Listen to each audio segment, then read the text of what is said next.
ಸಮಸ್ತ ಎಲ್ಲ ನನ್ನ ಕನ್ನಡ ಬಂಧುಗಳಿಗೆ ಕನ್ನಡಿಗರ ಸ್ವಾಭಿಮಾನದ ಪಕ್ಷ ಕನ್ನಡ ದೇಶದ ಪಕ್ಷದ ವತಿಯಿಂದ ಶರಣು ಶರಣಾರ್ಥಿಗಳು.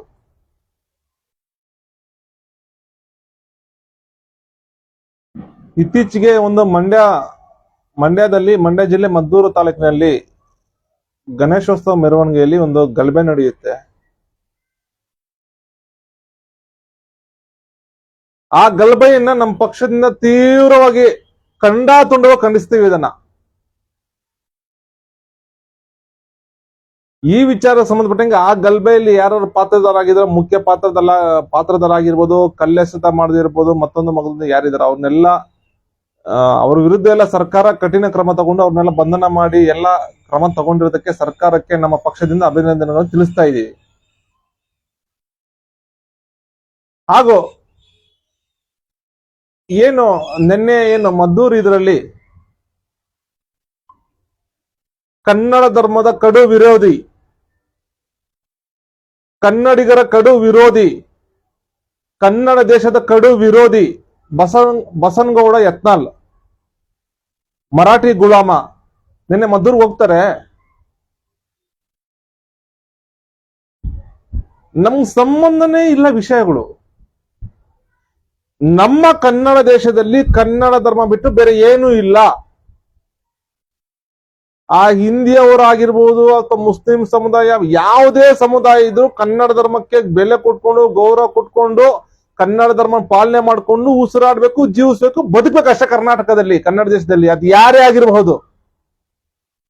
ಅದು ಬಿಟ್ಟು ಇಲ್ಲಿನ ಕನ್ನಡ ಬಂಧುಗಳಿಗೆ, ಕನ್ನಡ ದೇಶದ ಜನರಿಗೆ ತೊಂದರೆ ಕೊಟ್ಕೊಂಡು ಯಾರಿಗೆ ಆದ್ರೂ ಸುಮ್ಮನೆ ಇರಲ್ಲ.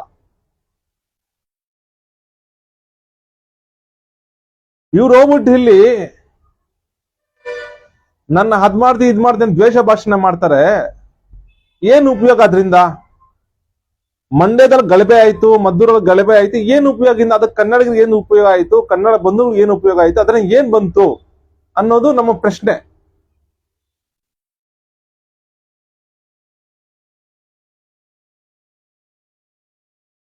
ಬಸನಗೌಡ ಯತ್ನಾಳ್ ಅವ್ರೆ,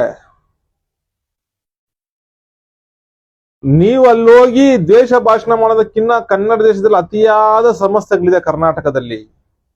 ಹೇಳ್ಕೊಳ್ಳೋಕೆ ಆಗಲ್ಲ ಅಂತ ದೊಡ್ಡ ದೊಡ್ಡ ದೊಡ್ಡ ಸಮಸ್ಯೆಗಳು ಜಾಸ್ತಿ ಇದೆ.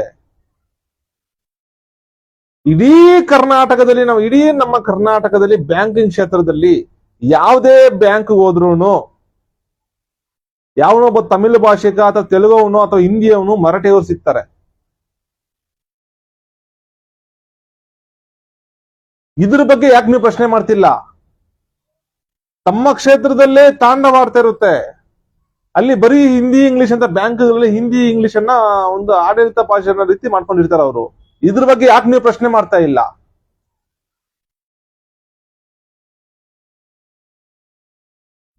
ಹಾಗೂ ಕನ್ನಡ ಹಂಪಿ ವಿಶ್ವವಿದ್ಯಾಲಯ ಇದೆ, ಅಲ್ಲಿ ವಿದ್ಯುತ್ ಇಲ್ಲ, ನೀರಿಲ್ಲ, ಈ ಅನುದಾನ ಇಲ್ಲ, ಏನಂದ್ರೆ ಏನೂ ಇಲ್ಲ. ಇದ್ರ ಬಗ್ಗೆ ಅನುದಾನ ಕೊಡೋದ ಬಗ್ಗೆ ಕಾಂಗ್ರೆಸ್ ಸರ್ಕಾರಕ್ಕೆ ಯಾಕೆ ನೀವು ಪ್ರಶ್ನೆ ಮಾಡ್ತಾ ಇಲ್ಲ? ಅಲ್ಲೆಲ್ಲ ಕೇರಳದಲ್ಲಿ ಯಾರೋ ಸತ್ರೆ ಏನೋ ಆದ್ರೆ ಇಲ್ಲಿಂದ ಕೋಟಿಗಳೆಲ್ಲ ಕೊಡ್ತಾರೆ. ಅದನ್ನ ಯಾಕೆ ನೀವು ಪ್ರಶ್ನೆ ಮಾಡ್ತಿಲ್ಲ? ಇದನ್ನ ಪ್ರಶ್ನೆ ಮಾಡಿ. ಕನ್ನಡ ಕನ್ನಡ ಹಂಪಿ ವಿಶ್ವವಿದ್ಯಾಲಯಕ್ಕೆ ಒಂದೇ ಸಲ ಒಮ್ಮೆಲೆ ಸರ್ಕಾರಕ್ಕೆ ಒತ್ತಾಯ ಮಾಡಿ, ನೀವು ವಿಧಾನಸಭೆಯಲ್ಲಿ ಪ್ರಶ್ನೆ ಮಾಡಿ, ಇದನ್ನ 1000 ಕೋಟಿ ಅನುದಾನ ಕೊಡಿ ಒಂದೇ ಸಲಿಗೆ ಅಂತ ಪ್ರಶ್ನೆ ಮಾಡಿ. ಇದನ್ನ ಯಾಕೆ ನೀವು ಪ್ರಶ್ನೆ ಮಾಡ್ತಾ ಇಲ್ಲ?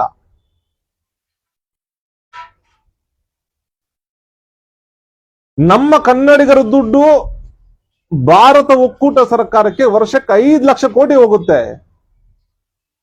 5 ಲಕ್ಷ ಕೋಟಿ ಹೋದ್ರೂ ಆ ಕಡೆಯಿಂದ ನ್ಯಾಯಯುತವಾಗಿ 50,000 ಕೋಟಿ ವಾಪಸ್ ಬರ್ತಾ ಇಲ್ಲ. ಇದ್ರ ಬಗ್ಗೆ ನೀವು ಯಾಕೆ ಪ್ರಶ್ನೆ ಮಾಡ್ತಾ ಇಲ್ಲ?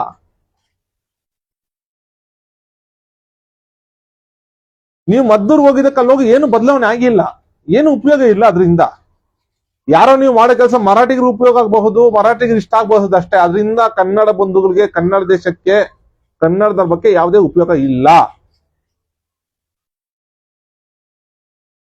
ಭಾರತ ಒಕ್ಕೂಟ ಸರ್ಕಾರದಿಂದ ಅನುದಾನ ದರಕ್ಕೆ ಪ್ರಯತ್ನ ಮಾಡಿ, ಅಧಿಕಾರ ವಿಕೇಂದ್ರೀಕರಣ ಆಗೋದಕ್ಕೆ ಪ್ರಯತ್ನ ಮಾಡಿ. ಭಾರತ ಒಕ್ಕೂಟ ಸರ್ಕಾರದಲ್ಲಿ ಕರ್ನಾಟಕದಲ್ಲಿ ಇರುವಂತಹ ಉದ್ಯೋಗಗಳು ನಮ್ಮ ಕನ್ನಡ ಬಂಧುಗಳು ಸಿಗ್ತಾ ಇಲ್ಲ. ಇದನ್ನ ಪ್ರಶ್ನೆ ಮಾಡ್ತಿಲ್ಲ ನೀವು. ಮತ್ತೆ ಇದೇ ಕಾಂಗ್ರೆಸ್ ಸರ್ಕಾರ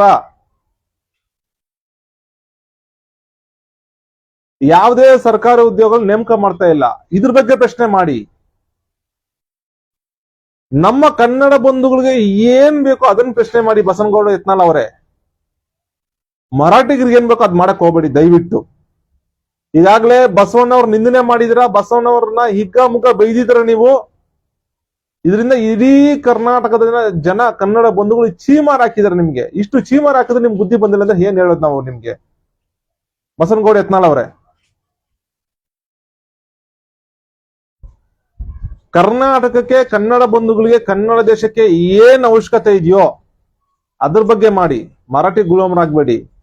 ನಿಮ್ಗೆ ಮರಾಠಿಯವ್ರು ಗೆಲ್ಸಿಲ್ಲ, ಗೆಲ್ಸಿರೋದು ಕನ್ನಡ ಬಂಧುಗಳು. ಕನ್ನಡಿಗರ ಆಶೀರ್ವಾದ ಮಾಡಿ ನೀವು ಶಾಸಕರಾಗಿರೋದು.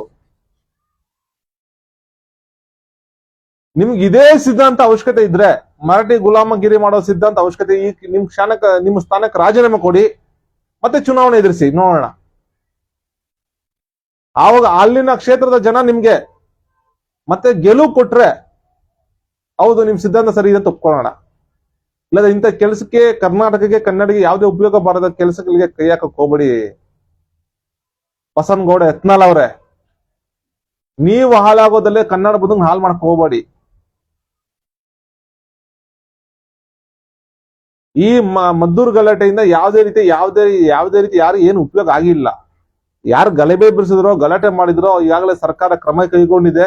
ಆ ಕ್ರಮ ಕೈಗೊಂಡು ಅವ್ರು ಬಂಧನ ಮಾಡಿದ್ರೆ ಕಠಿಣ ಕ್ರಮಗಳು ತೆಗೆದುಕೊಂಡಿದ್ದಾರೆ. ಅದಕ್ಕೆ ನಮ್ಮ ಪಕ್ಷದಿಂದ ಸರ್ಕಾರಕ್ಕೆ ಅಭಿನಂದನೆಗಳನ್ನು ತಿಳಿಸ್ತಾ ಇದೀವಿ. ಇಂಥ ಸೂಕ್ಷ್ಮ ವಿಚಾರಗಳಲ್ಲಿ ಇದು ಮಾಡ್ಬೇಕಾದ್ರೆ ಆಗೋ ಒಂದು ಏನು ಕರ್ನಾಟಕದ ಮುಸ್ಲಿಂ ಸಮುದಾಯ ಏನಿದೆಯೋ ಆ ಸಮುದಾಯಕ್ಕೆ ನಮ್ಮ ಪಕ್ಷದಿಂದ ಒಂದು ಕಿವಿ ಮಾತು ಹೇಳ್ತಾ ಇದೀವಿ. ನಿಮ್ಮ ಸಮುದಾಯವನ್ನ ಸಮಾಜದಲ್ಲಿ ಕನ್ನಡಿಗರ ದೃಷ್ಟಿಯಲ್ಲಿ ಕನ್ನಡಿಗರಿಂದ ಬೇರ್ಪಡಿಸಕ್ ಪ್ರಯತ್ನ ಮಾಡ್ತಿದ್ದಾರೆ, ಕನ್ನಡ ಧರ್ಮದಿಂದ ಬೇರ್ಪಡಿಸಕ್ ಪ್ರಯತ್ನ ಮಾಡ್ತಿದ್ದಾರೆ. ತಾವು ಎಲ್ರಿಗೂ ಬುದ್ಧಿ ಮಾತು ಹೇಳಿ ಕರ್ನಾಟಕದಲ್ಲಿ, ಕನ್ನಡ ದೇಶದಲ್ಲಿ ಕನ್ನಡ ಧರ್ಮ ಪಾಲನೆ ಮಾಡ್ಬೇಕು, ಕನ್ನಡಿಗರಾಗಿ ನಾವು ಉಳ್ಕೊಂಡಿರ್ಬೇಕು, ಕನ್ನಡಿಗರಾಗಿ ಸಾಯ್ಬೇಕಂತ ಬಿಟ್ಟು ಎಲ್ಲ ಬುದ್ಧಿ ಮಾತು ಹೇಳಿ ಸಭೆಗಳು ಸೇರಿ, ಸಾರ್ವಜನಿಕ ಸಭೆಗಳು ಸೇರಿ ಎಲ್ರಿಗೂ ಬುದ್ಧಿ ಮಾತು ಹೇಳಿ ಅಂತ ಬಿಟ್ಟು ಸಮಸ್ತ ಕನ್ನಡ ಬಂಧುಗಳ ಪರವಾಗಿ ನಮ್ಮ ಪಕ್ಷದಿಂದ ಮುಸ್ಲಿಂ ಸಮುದಾಯಕ್ಕೆ ಆಗ್ರಹ ಮಾಡ್ತಾ ಇದ್ದೀವಿ. ಹಾಗೂ ಸಮಸ್ತ ಕನ್ನಡ ಬಂಧುಗಳು ವಿನಂತಿ ಮಾಡ್ಕೊಳ್ಳೋದೇನೆ ಅಂದ್ರೆ, ಈ ಬಸನಗೌಡ ಯತ್ನಾಳ್ ಅವರು ಒಬ್ಬ ಮರಾಠಿ ಗುಲಾಮ. ದಯವಿಟ್ಟು ಇಂಥವ್ರ ಮಾತುಗಳು ಕಿವಿಗೊಡದೆ ನಿಮ್ಮ ಸಮಯವನ್ನು, ಅಮೂಲ್ಯವಾದ ಸಮಯ, ಪ್ರತಿಯೊಬ್ಬರಿಗೂ ಒಂದು ಮೌಲ್ಯ ಇರುತ್ತೆ, ನಿಮ್ಮ ಅಮೂಲ್ಯವಾದ ಸಮಯವನ್ನು ಹಾಳು ಮಾಡ್ಕೊಳ್ಬೇಡಿ ಅಂತ ಬಿಟ್ಟು ಸಮಸ್ತ ಅವರ ಹಿಂಬಾಲಕರಿಗಾಗಿರ್ಬೋದು, ಅವ್ರ ಜೊತೆಲಿರೋ ಆಗಿರ್ಬೋದು, ತುಂಬಾ ಯೋಚನೆ ಮಾಡಿ ಅವ್ರ ಜೊತೆ ಸೇರಿ ಅಂತ ಬಿಟ್ಟು ಸಮಸ್ತ ಕನ್ನಡ ಬಂಧುಗಳು ವಿನಂತಿ ಮಾಡ್ಕೊಳ್ತೀವಿ. ಹಾಗೂ ಅವ್ರನ್ನ ದೂರ ಇಡಿ ಕರ್ನಾಟಕದಿಂದ ಅಂತ ಹೇಳ್ಬಿಟ್ಟು ಬಸವಣ್ಣನವರ ಕಡು ವಿರೋಧಿ, ಕನ್ನಡ ಧರ್ಮದ ವಿರೋಧಿ, ಕನ್ನಡ ದೇಶದ ಕಡು ವಿರೋಧಿ ಬಸನಗೌಡ ಯತ್ನಾಳ್ ಅವ್ರನ್ನ ದೂರ ಇಡಿ. ಈಗಾಗಲೇ ಜನ ಅವ್ರ ಬಗ್ಗೆ ತುಂಬಾ ಅಸಹ್ಯ ಪಟ್ಕೊಂತವ್ರ. ಅವ್ರ ಬಗ್ಗೆ ಯಾರೋ ಕೆಲವರು ಅವರು ಚೀಲಾಗ್ಲಿರ್ತಾರ, ಆ ಚೀಲ ಅವ್ರೇನೋ ಬೆಂಬಲ ಕೊಡ್ಬೋದಷ್ಟೇ. ದಯವಿಟ್ಟು ಕನ್ನಡ ಬಂಧುಗಳು ಯಾವುದೇ ಕಾರಣಕ್ಕೂ ಇಂಥವ್ರ ಒಂದು ಅಸಹ್ಯಕರ ಹೇಳಿಕೆಗಳಿಗೆ ಯಾರು ಕಿವಿಗೊಡಬೇಡಿ ಅಂತ ಬಿಟ್ಟು ಸಮಸ್ತ ಕನ್ನಡ ಬಂಧುಗಳು ವಿನಂತಿ ಮಾಡ್ಕೊಳ್ತಾ ಇದ್ದೀವಿ. ಜೈ ಕನ್ನಡಾಂಬೆ, ಜೈ ಕನ್ನಡ ಧರ್ಮ, ಜೈ ಕನ್ನಡ ದೇಶ. ಶರಣು ಶರಣಾರ್ಥಿಗಳು.